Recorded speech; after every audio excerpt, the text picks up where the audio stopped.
L'ignorance coûte cher. Mon cher frère, ma chère sœur, si tu n'écoutes pas les conseils vont t'écouter.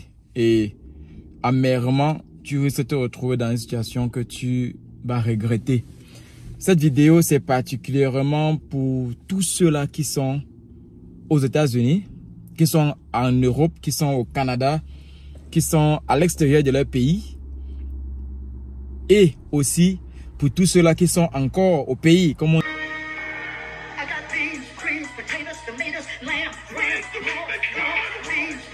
qui sont encore sur place en Afrique, parce que ces 10 points que j'ai notés, ce sont les erreurs que j'ai commises. Ok? Et quand je dis moi j'ai commis, c'est par expérience, ce sont les choses qui se sont passées autour de moi, ce sont les erreurs que les amis ont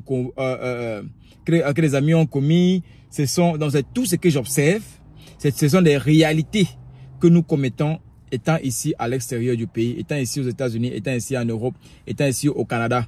Tu vas te retrouver dans ces erreurs-là. Et j'ai noté 10 erreurs, 10 choses à ne pas faire, à ne pas commettre quand tu es à l'extérieur du pays.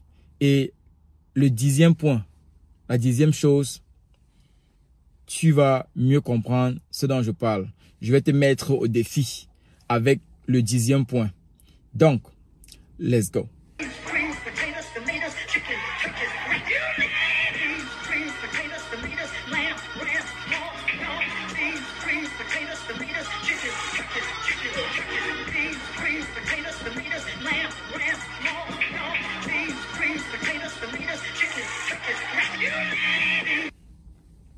Je suis Sergio, je suis le petit voyageur. Aujourd'hui, que tout.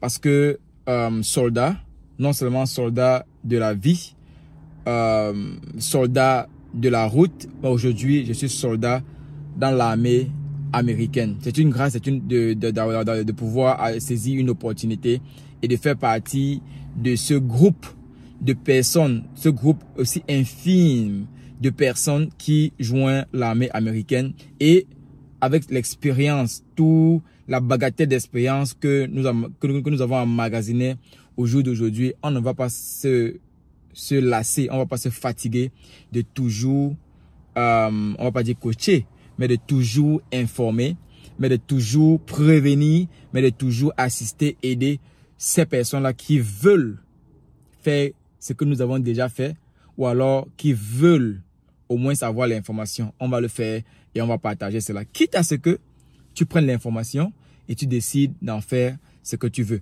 Mais aujourd'hui, moi, Sergio, le petit voyageur, le US Keto, j'aimerais partager avec toi 10 choses à ne pas faire aux États-Unis. 10 erreurs à ne pas commettre quand tu te retrouves à l'étranger, hors du pays, comme nous appellent coutumément les benguistes. On les voit, on connaît les vies, on pense connaître leur vie.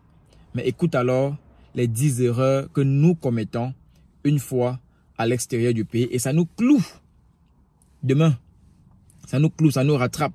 Comme je l'ai dit, si tu n'apprends pas de tes erreurs vont t'apprendre. La toute première chose à ne pas commettre une fois que tu es hors du pays, c'est celle-ci. Le fait de ne pas se... J'ai mes notes, hein, je prends les notes. Le fait de ne pas se concentrer sur ses papiers. Ok? Très important. Nous allons voir les frères qui arrivent ici. Ils disent, wow, c'est New York. Wow, c'est Paris. Wow, c'est Dubaï. Wow. Ils voient les immeubles. Ils voient les ngas. Ils voient les femmes. Ils voient les fesses des femmes. Ils voient, voilà. Et ils voient la vie qu'ils ne voyaient pas avant dans leur pays. Et ils se laissent emporter. Je ne dis pas que c'est une mauvaise chose, mais seulement il faut faire attention. C'est pour ça que je fais dans cette vidéo. Nous devons faire très attention de ne pas se laisser leurrer par le visuel, par le luxe, par ce qui brille, parce que laisser les yeux s'emporter. Alors, chers frères, chères sœurs, devoir se concentrer sur ses papiers. Quand tu arrives aux États-Unis, au Canada, en France, en Allemagne, en Chine, à Dubaï, il n'y a pas deux choses que tu devrais faire. Je dis, ben, il n'y a pas deux choses que tu devrais faire. C'est de te concentrer sur tes papiers. Que tu aies la loterie américaine, c'est-à-dire que tu ailles dans ce pays-là avec les papiers déjà, tu te mets à jour. Il y a toujours une paperasse, il y a toujours un protocole, il y a toujours une procédure pour devenir, pour avoir la nationalité. Concentre-toi d'abord. C'est ça l'essentiel. C'est la toute première chose. Si tu ne te concentres pas sur l'essentiel, l'essentiel va se concentrer sur toi. Ah oui! Ok? Donc, ça c'est la première erreur que nous commettons lorsque nous arrivons ici aux États-Unis. Oh, on se dit, oh, on a le temps, on gère d'abord le boulot, on gère d'abord les femmes, on gère d'abord le dollar, on gère d'abord, et on ignore que sans les papiers, tu ne vas aller nulle part. Il y aura une pause, ça va s'arrêter. Nous constatons, nous sommes aujourd'hui en 2025, nous constatons ce qui se passe actuellement aux États-Unis. Ce n'est pas par négligence, mais c'est parce que ces frères et sœurs ne sont pas concentrés sur leur papier. Ok? Quel que soit le moyen, j'ai déjà fait des vidéos là-dessus. Comment avoir les papiers ici aux États-Unis ou alors dans la diaspora, une fois que tu es hors de ton pays. C'est soit il y a le mariage, c'est soit il y a l'asile, c'est soit, si tu étais étudiant, c'est soit tu te fais employer par ton employeur, par l'entreprise pour laquelle tu fais les stages ou bien. Donc, il y a tellement d'opportunités pour avoir les papiers une fois que tu es à l'extérieur et tout ça est légal. Ce n'est pas illégal. Tant que tu es entré dans le pays légalement, tu changes de statut. Tu te mets à jour, mais c'est d'abord ton kaolo, d'abord tes papiers. Alright? Ça, c'est la toute première chose, la toute première erreur que nous commettons lorsque nous arrivons dans ces pays ici à l'extérieur. Deuxième chose, vous êtes prêts? Enceinte une femme ou alors avoir un enfant à 3 ans ou moins quand tu arrives dans le pays. Attendez. Nous allons commettre cette erreur, vous allez commettre la même erreur. On n'a pas de problème avec les enfants. Ok, c'est une bénédiction. Mais seulement quand avoir l'enfant. Comment tu arrives dans un pays et que boum, en 1 an, en 2 ans, tu as déjà bombardé un enfant. Tu as attrapé une coco, une go, tu décides que c'est la femme de ta vie. Mon frère, tu n'es pas venu à l'extérieur pour découvrir la femme de ta vie. Non. Ce n'est pas pour ça que tu as laissé ton pays. Si on laisse le pays, c'est pour une raison. C'est parce que c'est chaud. C'est parce que nous sommes venus étudier. C'est parce que nous sommes venus travailler. C'est parce que nous sommes venus pour aider notre famille qui est restée derrière nous. Ce n'est pas pour trouver la femme. Ce n'est pas pour enceinte la femme. Ce n'est pas pour tomber enceinte si tu es une femme. Ce n'est pas pour tomber enceinte et avoir les enfants. Non, madame. Non, monsieur. Ce n'est pas ça la priorité. La priorité, tes papiers. La priorité, c'est toi. Et on va évoluer. Donc la deuxième chose, c'est d'éviter d'enceinte une femme. Si elle veut avoir les enfants, papa, maman, je ne suis pas prêt pour avoir l'enfant. Si tu veux qu'on reste ensemble, il n'y a pas de soucis. On est ensemble. Ce qu'on appelle en anglais le birth control. Ça existe. Planning familial où on bloque l'histoire là. Ça existe. Si tu veux vraiment qu'on reste ensemble, mets l'histoire là pour 5 ans. Gérons notre relation, gérons-nous, amusons-nous, voyageons, découvrons-nous, acceptons-nous. Et si au bout de 3 ans, 5 ans, nous sommes toujours en phase, ma chérie, parle du mariage maintenant. On parle de l'enfant après le mariage. On parle de la stabilité. C'est qu'on va en parler ici. Donc, ne pas enceinte une femme quand tu viens d'arriver dans ce pays. Tu enceintes la femme quand tu viens d'arriver ici là.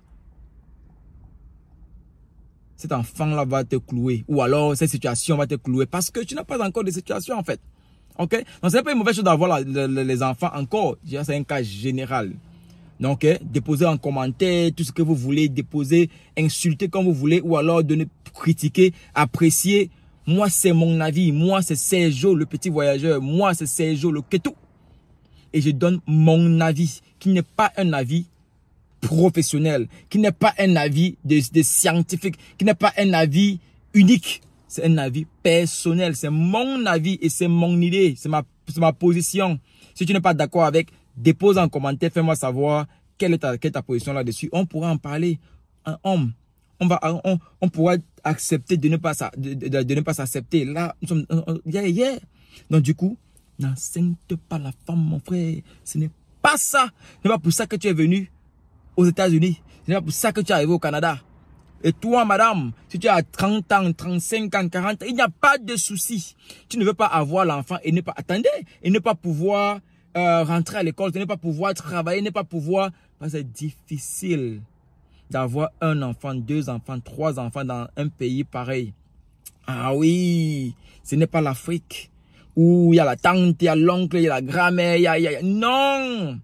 C'est toi qui t'occupes de ton enfant.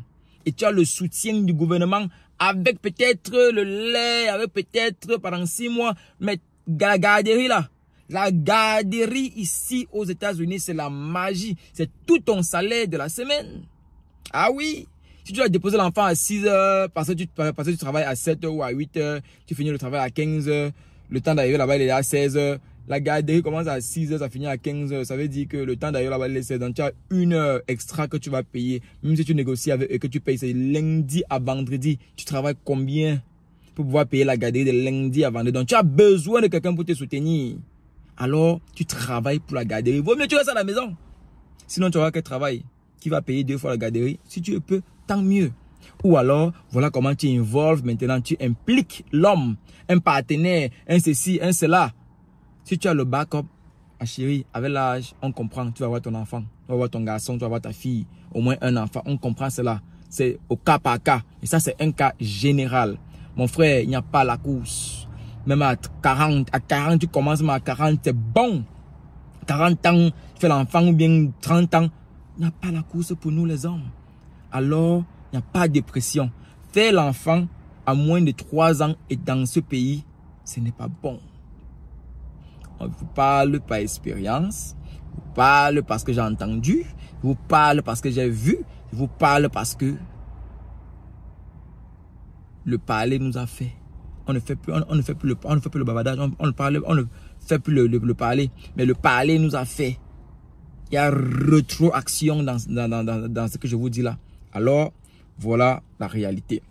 Donc, si, so far, avant de tomber sur le 3e point, tu Yamo, ça t'intéresse d'entendre le 3e, 4e, 5e, 6e, 7e, 8e, 9e jusqu'à 10e point, dépose d'abord un like sur la vidéo aussi. Partage cette vidéo parce qu'on va continuer.